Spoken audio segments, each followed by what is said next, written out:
সরকারি পিসি কলেজ দক্ষিণবঙ্গের অক্সফোর্ড নামে খ্যাত, আমরা সবাই জানি।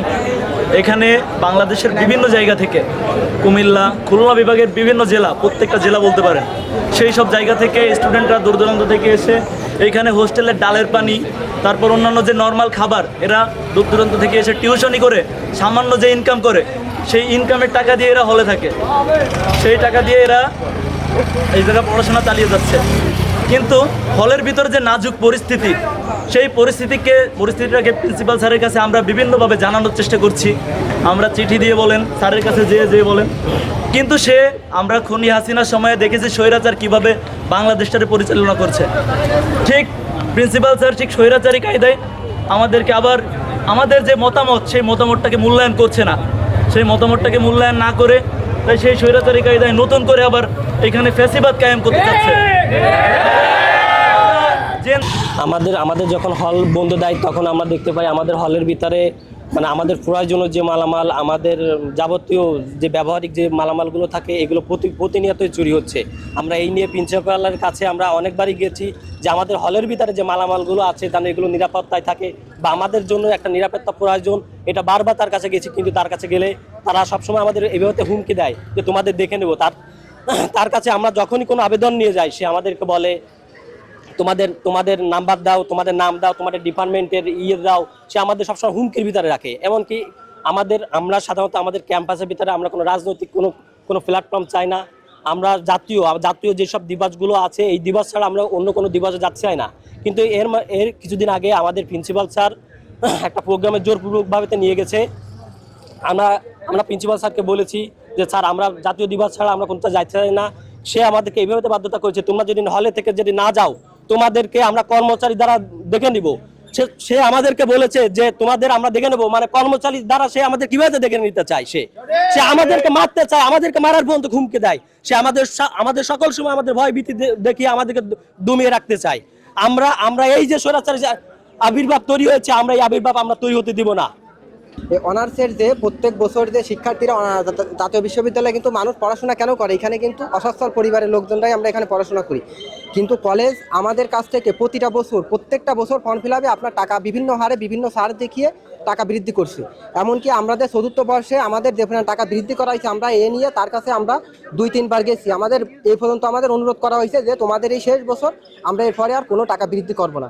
কিন্তু তারপরেও এবার আমরা দেখতে পেরেছি অনার্স ফার্স্ট ইয়ারে যারা ভর্তি হয়েছে, তারা ভর্তির সময় 4,000 টাকা দিয়ে তারা ভর্তি হয়েছে, তারপরেও তাদের আরও 4,000 টাকা এখন আবার দেওয়া লাগবে।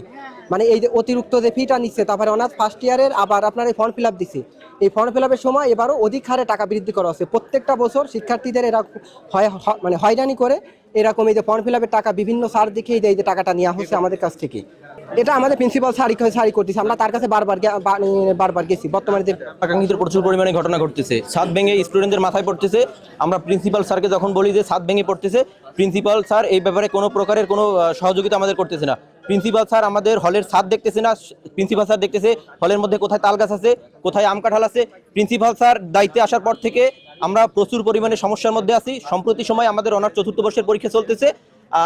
কালকে হচ্ছে আমাদের পরীক্ষা, ইউরোপের ইতিহাস পরীক্ষা। আমাদের এখন থাকার কথা ছিল পড়ার টেবিলে, কিন্তু স্যার নির্দেশনা দিয়েছে 21 তারিখে হচ্ছে আমাদের হল ছেড়ে চলে যেতে হবে। এখন প্রিন্সিপাল স্যারের সামনে কি একটা ক্যালেন্ডার নেই? উনি কি ক্যালেন্ডার না দেখেই এরকম একটা অনাকাঙ্ক্ষিত ডেট দিয়ে দিল? পরবর্তীতে আমরা প্রিন্সিপাল স্যারকে বললাম, স্যার আমাদের তো এখন এই ডেটে তো আমরা পরীক্ষা দিতে পারবো না। প্রিন্সিপাল স্যার বললো কি, আমাদের জন্য মাত্র একদিন সুযোগ দিল, 22 তারিখ পর্যন্ত।